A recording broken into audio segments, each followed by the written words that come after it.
অনেকেই করলা তিতার কারণে রান্না বা ভাজি খেতে চান না। আজকে করলা ভাজি করব। আর করলা ভাজি আমার মতো করে করলে একটুও তিতা লাগবে না এবং পরিবারের সবাই খুব মজা করে খাবে। এতটাই মজার হয় এই করলা ভাজি।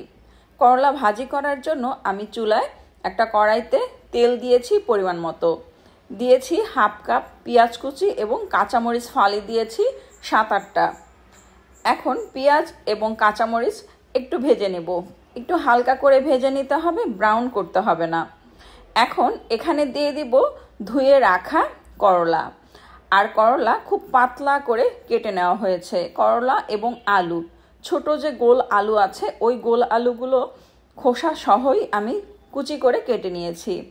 আর করলা খুব দ্রুত যাতে সিদ্ধ হয়ে যায় এ কারণে খুব পাতলা করে কাটতে হবে, পাতলা করে কুচি করতে হবে। যদি একটু মোটা করে কাটা হয় সেক্ষেত্রে করলাটা হতে সময় লাগবে এবং করলাটা তেতো হয়ে যাবে। তো করলা ভাজির জন্য অবশ্যই খুব পাতলা করে করলাটা কাটতে হবে। দিয়ে দিলাম পরিমাণ মতো লবণ এবং সামান্য পরিমাণ হলুদ গুঁড়া। হলুদ গুঁড়া বেশি দিলে কালারটা নষ্ট হয়ে যাবে। সবুজ কালারটা ঠিক থাকবে করলা ভাজি করলে, দেখতে ভালো লাগবে এবং খেতেও ভালো লাগবে। যারা করলা তিতার কারণে খেতে চান না তারাও খুব পছন্দ করে খাবেন এবং বাসার ছোটরাও খুব পছন্দ করে খাবে এই করলা ভাজি। করলা ভাজি করার সময় অবশ্যই চুলার আঁচ মিডিয়াম রেখে ভাজতে হবে এবং খুব তাড়াতাড়ি করে এই করলা ভাজিটা করতে হবে।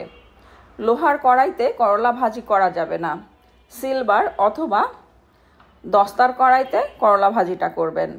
এবং করলা ভাজি করার জন্য যখন করলা কাটবেন, কাটার পরে রেখে দিবেন না বা পানিতে বেশিক্ষণ ভিজিয়ে রাখবেন না। সঙ্গে সঙ্গে করলা কাটার সঙ্গে সঙ্গে ভাজি করতে হবে। কেটে রাখলে আলাদা একটা গন্ধ হয়ে যায়, করলা খেতে ভালো লাগে না। তো করলা ভাজিটা খুব দ্রুত করতে হবে। করলা ভাজি করার সময় ঢাকনা দিয়ে ঢাকা যাবে না এবং একটু ছড়িয়ে দিতে হবে। এক জায়গায় রেখে করলা ভাজি করা যাবে না। অতিরিক্ত করলা নাড়াচাড়া করা যাবে না। করলা ভাজি করার সময় বেশি নাড়াচাড়া করা যাবে না, তাহলেও করলাটা তিতা লাগবে খেতে।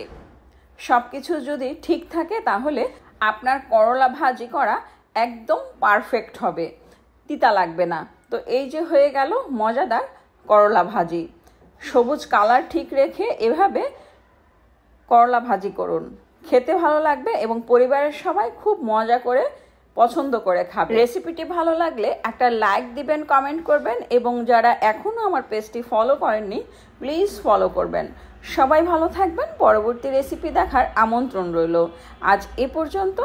আল্লাহ হাফেজ। আসসালামু আলাইকুম।